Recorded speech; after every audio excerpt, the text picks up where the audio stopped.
इस गहन चर्चा में स्वागत है।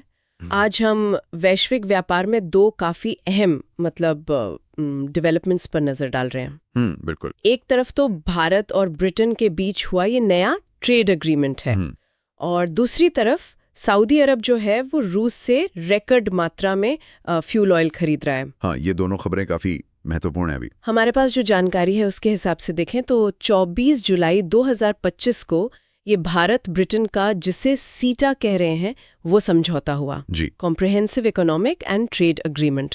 और लक्ष्य ये है कि 2030 तक जो दोनों देशों का व्यापार है वो दोगुना हो जाए, मतलब करीब $112 बिलियन।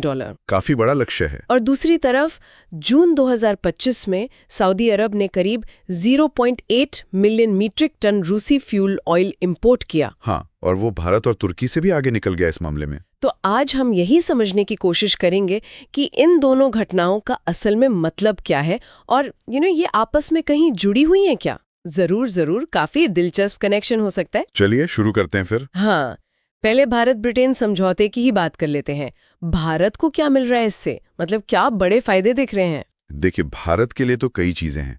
सबसे बड़ी बात तो ये कि करीब 99% जो भारतीय सामान है उन पर ब्रिटेन में ड्यूटी खत्म हो जाएगी। 99%? अच्छा। वैसे कपड़ा, चमड़ा, मसाले ये सब? हाँ बिल्कुल। टेक्सटाइल, लेदर, मसाले, फिर एग्रीकल्चर के कुछ products, marine products, engineering goods, इन सब पर काफी राहत मिलेगी। और सर्विस सेक्टर का क्या, जैसे IT, फार्मा? हाँ, सर्विस सेक्टर के लिए भी दरवाजे खुलेंगे।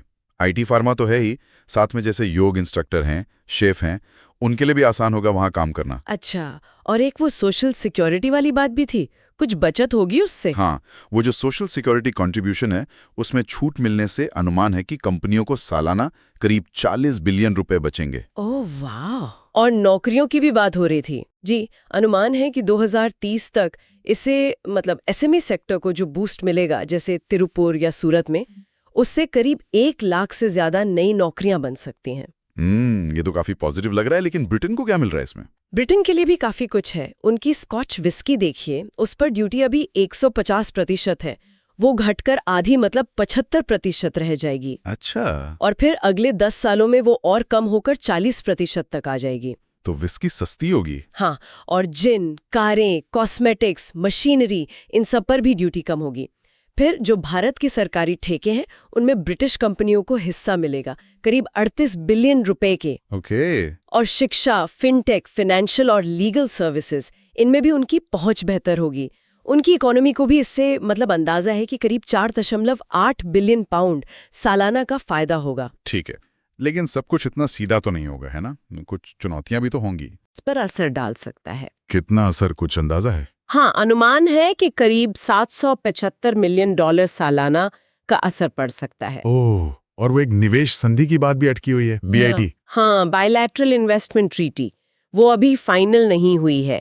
ये अक्सर ऐसे समझौतों में थोड़ा पेचीदा मुद्दा होता है। ये निवेशकों को कानूनी सुरक्षा देता है, इसका अटकना दिखाता है कि शायद अभी भी कुछ भरोसे वाले इश्यूज हैं।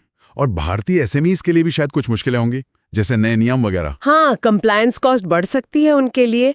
और देखिए, वीजा नियमों में कोई बड़ी ढील नहीं मिली है, और खेती के कुछ सेंसिटिव सेक्टर जैसे डेयरी या सेब, वो इस समझौते से बाहर रखे गए हैं। समझ गई। लेकिन यह दिलचस्प बात यह है, अगर आप बड़ी तस्वीर देखें तो ये समझौता दिखाता है कि ब्रेक्जिट के बाद ब्रिटेन कैसे एशिया, खासकर इंडो पैसिफिक की तरफ देख रहा है। अच्छा, एक तरह से रीअलाइनमेंट। बिल्कुल, और ये भारत को एक महत्वपूर्ण मैन्युफैक्चरिंग और सर्विस हब के तौर पर और मजबूत करता है।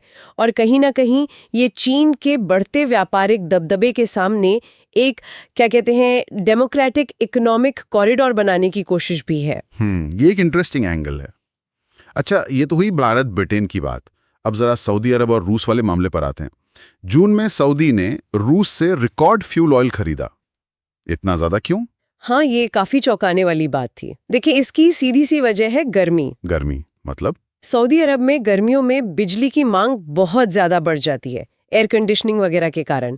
तो वो पावर प्लांट्स चलाने के लिए सस्ता रूसी फ्यूल ऑयल इस्तेमाल कर रहे हैं। अच्छा, ताकि वो अपना जो महंगा वाला कच्चा तेल है उसे एक्सपोर्ट के लिए बचा सकें और ज्यादा पैसे कमा सकें, मतलब एक तरह से स्मार्ट इकोनॉमिक्स है ये। समझ गई, सस्ता खरीदो महंगा बेचो। बिल्कुल।